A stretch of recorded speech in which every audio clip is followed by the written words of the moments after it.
अस्सलाम वालेकुम। औरतों के अंदर विजाइनल इन्फेक्शन अक्सर हो जाता है और अक्सर लोगों में होता ही रहता है।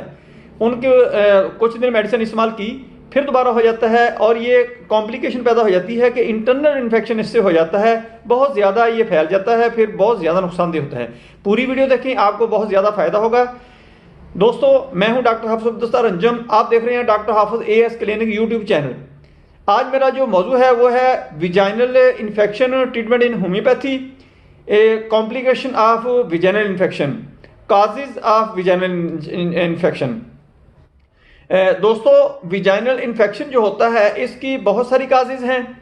एक तो ये होता है कि बाज़ दफ़ा औरतें टाइट किस्म के कपड़े पहनती हैं, जब वो बहुत ज़्यादा जिस्म को प्रेस कर देते हैं, उसकी वजह से भी ये बाज़ दफ़ा वो रेशमी टाइप हों तो फिर तो बहुत ही ज़्यादा नुकसानदेह होते हैं। वो टाइट भी होते हैं और रेशमी भी होते हैं, जिसकी वजह से खराश वगैरह पैदा होकर वो विजाइनल इन्फेक्शन पैदा हो जाता है। दूसरी वजह ये होती है कि कोई केमिकल वाला कपड़ा या बाज़ दफ़ा ड्यूरिंग मेंसेस जो साइकिल होता है उनका, उसके दरमियान अगर कोई ऐसा कपड़ा इस्तेमाल कर लिया गया जो गंदा हो, साफ ना हो, या कुछ औरतें कोताही करती हैं कि वो मेंसेस पैड या कोई इसके दौरान जो कपड़ा होता है वो ज़्यादा देर तक इस्तेमाल करती हैं, उसकी वजह से भी इन्फेक्शन हो जाता है, कोई बैक्टीरिया वायरस अटैक कर देता है।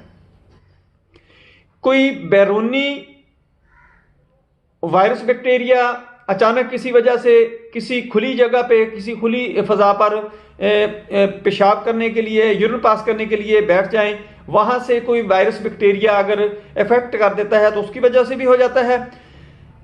इसके साथ साथ सबसे बड़ी जो बदपरहेजी होती है वो ये होती है कि बाज़ औरतें जब टॉयलेट यूज़ करती हैं तो बजाय हाथ पीछे को ले जाने से आगे को लेके आती हैं। जो स्टूल होता है, जो गंदगी होती है, उसमें वायरस बैक्टीरिया होते हैं, वो विजाइना के जब ऊपर लगते हैं तो वो उसके अंदर चले जाते हैं। इसकी वजह से इन्फेक्शन हो जाता है। ये सबसे बड़ी वजह है।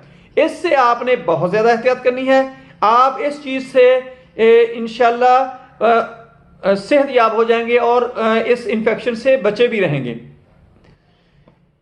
इसके अलावा बाज़ दफ़ा कोई मेडिसिन इस किस्म की होती है जो इरिटेट करती है, एलर्जी कर देती है, जिस्म के ऊपर भी और चेहरे के ऊपर, आंखों के ऊपर, कानों के अंदर, विजाइना के अंदर, मकद के अंदर, ये मुख्तलिफ जगह पर कोई मेडिसिन इस्तेमाल करने की वजह से ये मेडिकेटेड एलर्जी होती है।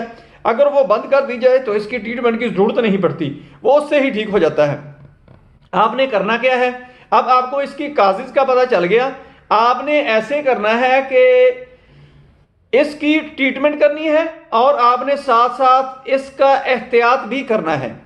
एक तो आपने रेशमी कपड़े नहीं पहनने, आपने खुले खुले कपड़े पहनने हैं जो जिस्म को प्रेस ना करें। कोई केमिकल वाला कपड़ा हो, नया कपड़ा हो, वो आपने धोकर इस्तेमाल करना है। और इसके साथ साथ मेंसेस पैड हो या मेंसेस के लिए कोई कपड़ा इस्तेमाल किया जाता है, वो मुख्तसर अरसा के लिए आपने इस्तेमाल करना है, मुख्तसर वक़्त के लिए, और साफ़ सुथरा हो, धुला हुआ हो, वो आपने इस्तेमाल करना है।